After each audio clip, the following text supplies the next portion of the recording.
കറുപ്പ് എന്ന സിനിമ സൂര്യയ്ക്ക് സമ്മാനിച്ച ഹിറ്റ് സ്റ്റാറ്റസ് ചെറുതൊന്നുമല്ല.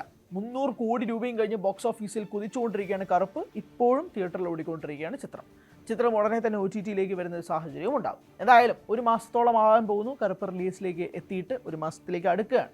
ഉടനെ തന്നെ ഡിജിറ്റൽ റിലീസും ഉണ്ടാകും. പക്ഷേ സൂര്യയെ സംബന്ധിച്ചിടത്തോളം 13 വർഷങ്ങൾക്ക് ശേഷമാണ് തിയേറ്ററിൽ ഒരു ഹിറ്റ് കിട്ടുന്നത്. ഇതിനിടയിൽ സൂര്യ പോട്ടറും JP ഒക്കെ OTT റിലീസ് ആയതുകൊണ്ട് തന്നെ സൂപ്പർ ഹിറ്റാണോ ഫ്ലോപ്പാണോ എന്നതിനെ സംബന്ധിച്ചൊന്നും നമുക്ക് പറയാൻ പറ്റത്തില്ല. പക്ഷേ അത് ഏറ്റവും കൂടുതൽ ചർച്ച ചെയ്യപ്പെട്ട സിനിമയാണ്. അതുകൊണ്ട് തന്നെ അത് ഫ്ലോപ്പ് സിനിമയല്ല, ഒരു സൂപ്പർ ഹിറ്റ് സ്റ്റാറ്റസിലേക്ക് വിളിക്കാം. പക്ഷേ തിയേറ്ററിലല്ലാത്തതുകൊണ്ട് നമുക്ക് ഒന്നും പറയാൻ പറ്റത്തില്ലല്ലോ. എന്തായാലും ഒരു സിംഗം 2-നൊക്കെ ശേഷമായിട്ട് ഒരു പക്ഷേ സൂര്യയ്ക്ക് ഹിറ്റ് കിട്ടുന്ന ഒരു സിനിമയായിരിക്കും തിയേറ്ററിൽ കറുപ്പ് എന്ന് പറയുന്നത്. RJ ബാലാജി സംവിധാനം ചെയ്ത സിനിമ GK വിഷ്ണുണ്ട്. സിനിമാറ്റോഗ്രാഫി അരുൺ മഞ്ഞാറുണ്ട്. ആർട്ട് ഡയറക്ഷൻ, പ്രൊഡക്ഷൻ ഡിസൈനർ, അങ്ങനെയൊക്കെ ആയിട്ട് നിന്ന സിനിമ അതിൻ്റെ പല ടെക്നീഷ്യൻസിനെയും സൂര്യ കാർ സമ്മാനിക്കുന്ന സാഹചര്യമൊക്കെ ഉണ്ടായി. കാരണം അത്രമാത്രം സൂര്യയും ആഗ്രഹിച്ചു ഒരു ഹിറ്റ്. സൂര്യ അദ്ദേഹത്തിൻ്റെ കരിയർ ഷേപ്പ് ചെയ്തേക്കുന്നത് പോലും അങ്ങനെയാണെന്ന് തന്നെ തോന്നിപ്പോകുന്ന രീതിയിലേക്കാണ് തോന്നിപ്പോയത്. കാരണം കൃത്യമായ ഡയറക്ടേഴ്സിലേക്ക് പോവുക, കൃത്യമായ സ്ക്രിപ്റ്റ് കേൾക്കുക. ഒരു പക്ഷേ നമ്മൾ ഇതുവരെ കാണാതിരുന്നൊരു സൂര്യ ഇനി അങ്ങോട്ട് കാണുമെന്ന പ്രതീക്ഷ ആരാധകർക്കുണ്ട്.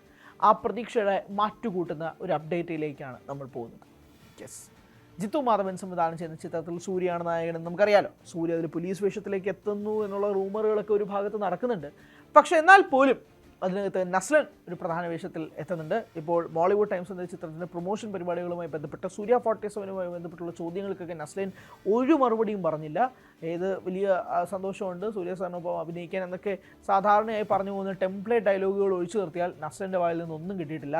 നസ്രിയാണ് ചിത്രത്തിൽ നായികയായി എത്തുന്നത്. അങ്ങനെ ഒരു മലയാളി ടീം, സുഷിൻ ശ്യാമാണ് ചിത്രത്തിൻ്റെ മ്യൂസിക് ഡയറക്ഷൻ കൈകാര്യം ചെയ്യുന്നത്. അങ്ങനെ ഒരു മലയാളി ടീമിൽ സൂര്യ ഒരു തമിഴ് പടം ചെയ്യുന്നു എന്നുള്ള രീതിയിലേക്കാണ് കാര്യങ്ങൾ മാറിയത്. എന്തായാലും വലിയ പ്രതീക്ഷയോടെ ആരാധകർ നിൽക്കുമ്പോഴാണ് കഴിഞ്ഞ ദിവസം ഒരു ചിത്രം ലീക്കാവുന്നത്. സൂര്യ ഒരു different style of hair style, ഒരു ടീഷർട്ട് നിൽക്കുന്ന ഒരു ചിത്രം, ഒരു കാറിൻ്റെ സൈഡിലായിട്ട് നിൽക്കുന്ന ചിത്രം, രോഷത്തോടെ നിൽക്കുന്ന ചിത്രം, കാറിനുള്ളിൽ നസ്രിയ നസീം നിൽക്കുന്ന ഈ ചിത്രം എക്സിലും ഫേസ്ബുക്കിലും ഒക്കെ ആയിട്ട് ഭയങ്കരമായി കറങ്ങി നടക്കുകയാണ്. കാരണം കഴിഞ്ഞ ഒരു മാസമായിട്ട് ഈ കറുപ്പ് സിനിമയുമായി ബന്ധപ്പെട്ടുള്ള വിവാദങ്ങൾ, അതുമായി ബന്ധപ്പെട്ടുള്ള സക്സസ്, ഇതൊക്കെ തന്നെ സോഷ്യൽ മീഡിയ ആഘോഷിക്കുന്നതിൻ്റെ ഇടയിലാണ് ഇപ്പോൾ അടുത്ത പടത്തിൻ്റെ ഒരു അപ്ഡേറ്റ് എന്ന് പറയാൻ പറ്റില്ല, ബിക്കോസ് ഇറ്റ്സ് നോട്ട് ഒഫീഷ്യൽ.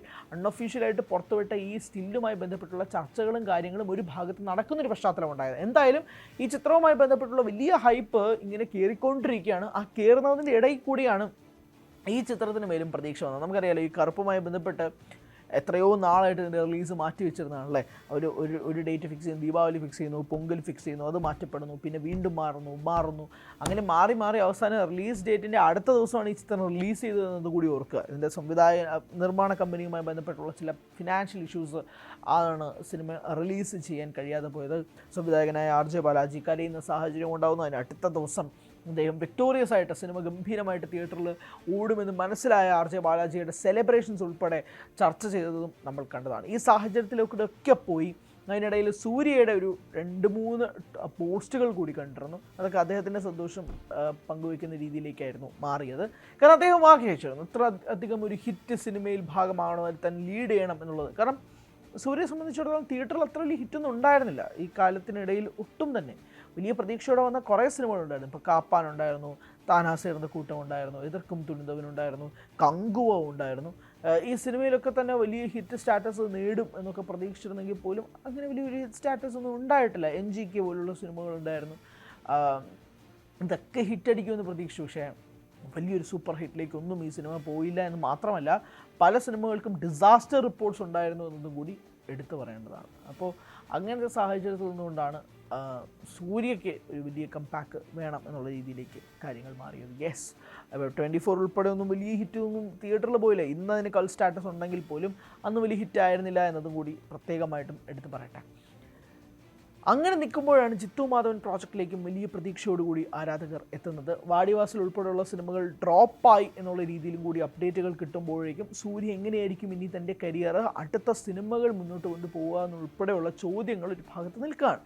ഇപ്പോൾ അടുത്ത സിനിമ ഏതായിരിക്കും, അടുത്ത സംവിധായകൻ ഏതായിരിക്കും, ആരുമായിട്ടായിരിക്കും കൈകോർക്കുന്നത്, ഈ കസിൻസുമായിട്ടുള്ള പ്രൊഡക്ഷൻ കമ്പനികളൊക്കെ ഒന്ന് മാറ്റി നിർത്തി ഒരു പുതിയ വെഞ്ചറിലേക്ക് സൂര്യ നീങ്ങുമോ എന്നുള്ളത് ഉൾപ്പെടെയുള്ള കാര്യങ്ങളൊക്കെ നിൽക്കുന്നുണ്ട്. ചില സംവിധായകരുടെ പേരൊക്കെ ഉണ്ട്, പക്ഷേ ഞാനൊന്നും പറയുന്നില്ല, ബിക്കോസ് ഇറ്റ്സ് നോട്ട് ഒഫീഷ്യൽ അല്ലാത്ത കാര്യങ്ങൾ വെറുതെ പറഞ്ഞ് ചളവാക്കണ്ട. ഇനി അതങ്ങനെയല്ല സംഭവിക്കുന്നെങ്കിലും അതുകൊണ്ട് അങ്ങനത്തെ കാര്യങ്ങളിലേക്കൊന്നും നീങ്ങുന്നില്ല. എന്തായാലും ഈ സ്റ്റില്ലുമായി ബന്ധപ്പെട്ടുള്ള റൂമേഴ്സ് ശക്തമായിട്ട് തന്നെ നിൽക്കുകയാണ്. ഇതിൻ്റെ ഷൂട്ടിംഗ് എത്ര ആയിട്ടുണ്ടെന്നോ ഇതിൻ്റെ അപ്ഡേറ്റ് ചെയ്തുവരെയായിരിക്കും എന്നതിനെ സംബന്ധിച്ചും ഒരു ധാരണയും ഉണ്ടായിട്ടില്ല. ഈ വർഷം റിലീസിനെത്തുമെന്നത് മാത്രമാണ് ഒരു ധാരണ. അങ്ങനെയാണെങ്കിൽ അത് ഏത് റിലീസായിട്ട് ക്രിസ്മസ് വരെയൊക്കെ പോവുമോ എന്നുള്ള കാര്യങ്ങൾ നിൽക്കുകയാണ്. എന്തായാലും ഈ വർഷം സൂര്യ കത്തിച്ച് വിട്ടിട്ടുണ്ട് ഒരു മെയ് മാസത്തിൽ പകുതിയോടെ.